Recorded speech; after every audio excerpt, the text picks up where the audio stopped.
Minnesota Vikings are 1/4 of the way through their 2020 campaign, and even though the Vikings are 1-3, they ain't dead yet. They ain't tanking yet.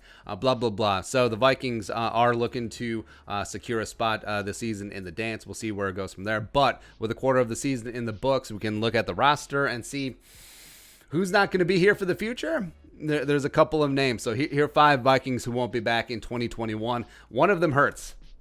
They do. All right, so first up, Anthony Barr. That one does not hurt. So Barr on IR, tore his pec against the Colts.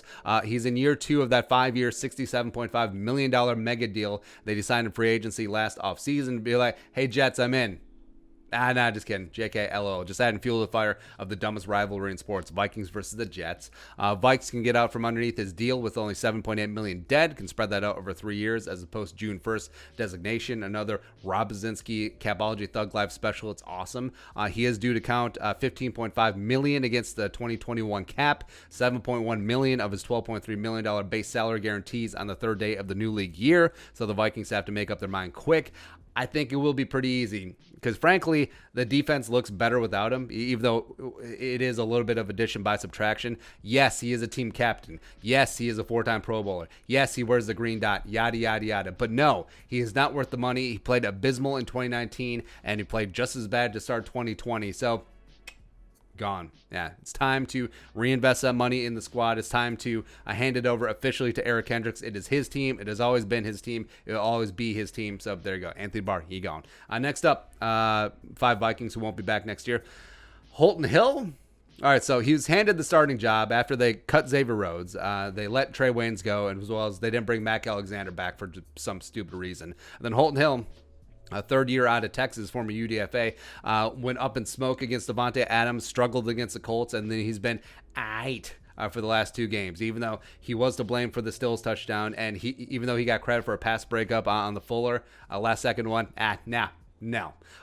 So for 3 weeks, he has been the lowest graded cornerback in the NFL, according to Pro Football Focus. Got de facto benched against the Texans as the Vikings started Jeff Gladney, Cameron Dantzler in base defense. He came in nickel. And also, he's in a contract year, essentially. So he's in the final year of his 3-year UDFA contract. So remember, first-round picks get 4-year deals plus a 5th-year option. 2nd through 7th get 4-year deals. UDFAs get 3-year deals plus an RFA season. So he's going to be a restricted free agent 2021. Now, the original round tender for our RFAs this season was $2.133 million. So that's going to go up just a smidge. Oh, actually, I don't know if that will go up, pending what happens with the cap. Either way, is Holton Hill worth $2 million? No, he is not. So I think that Holton Hill could be hitting that dusty trail and go up in smoke. Next up, Viking won't be back in 2021. JALEEL Johnson. So JALEEL Johnson, the pride of Iowa, also in a contract year, 2017 4th-round pick, was basically handed the starting 3-tech job because Michael Pierce opted out because of COVID. Shamar Stephen, who was a starting 3-tech last year, slid over to nose tackles, doing a pretty damn good job. And then JALEEL Johnson, you think, okay, well, he fared well when he played last year, even though he mostly played at nose, the sort of Yankee swap. He put up 11 pressures and 3.5 sacks last year. He's got a little bit more wiggle than he's given credit for. But so far, nothing. He's done nothing. Has a 44.5 PFF run defense grade.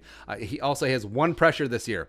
That is it. So he's been a huge disappointment this year. Frankly, I think it's time to allow Armon Watts, to allow James Lynch, to allow Hercules Mataafa, someone get a little bit more run at that 3-tech spot. JALEEL Johnson ain't getting it done. Next up, number 4 Viking who won't be back in 2021. So this is the one that hurts. Anthony Harris. Man. So with the cap being flat, as well as potentially trying to re-sign Yannick Ngakoue, I don't know. So Anthony Harris making $11.441 million on his franchise tag this year is one of the best covered safeties in the league. Vikings secondary has been through a lot, but Harris just hasn't had the same pop as he had last year. He hasn't been that ball hawk that he was last year. I mean, the Vikings' first 4 weeks certainly could have benefited from one of those big game-changing Anthony Harris interceptions that we've seen over the past 2 years. He has a 122.9 quarterback rating with thrown at. He only has 1 pass breakup this year. He's got 0 picks, and also he turns 30 years old next season. So he hasn't been bad. He just hasn't been $11.441 million good. So also, Harris and the Vikings couldn't come to terms for a long-term extension this offseason. And if he turns in a sort of meh year, plus he's another year older, I really don't see them working out again next offseason. Yeah. Next up, lastly, number 5 Viking, who won't be back in 2021, KIRK. Just kidding. Number 5, Pat ELFLEIN. So this one's pretty obvious. Final year of his rookie deal, 2017 third-round pick coming out of the Ohio State University. Likely out for the season with that thumb injury.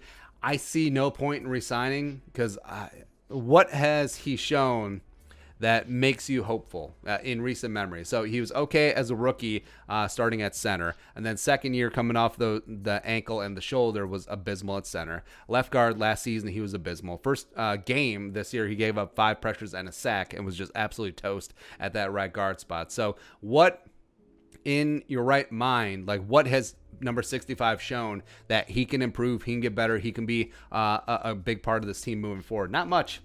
Not a whole lot, but since the lack of interior offensive linemen is just astounding league-wide, watch him get a 4-year, $24 million in free agency, just like Nick Easton did. Like Nick Easton, perfectly fine, perfectly capable guard for the 2017 Vikings, but it was like, yeah, whatever. Don't pay him too much. And then he gets $6 million a year from the Saints, huh? And then the Saints give a bajillion dollars to Andres Pete, and then they cut Larry Warford for whatever reason. I don't understand it, but it's whatever. So, yeah, Pat ELFLEIN ain't going to be back. So that's it. Those are 5 Vikings who won't be back for 2021. Oh, we didn't even get to Chad Beebe. Well, he ain't going to be back either. But what are your thoughts? Who should stay? Who should go? Let us know in the comment section below. Subscribe for daily Vikings takes. Want to support that work? Post something to Venmo. But until next time, Skull Production.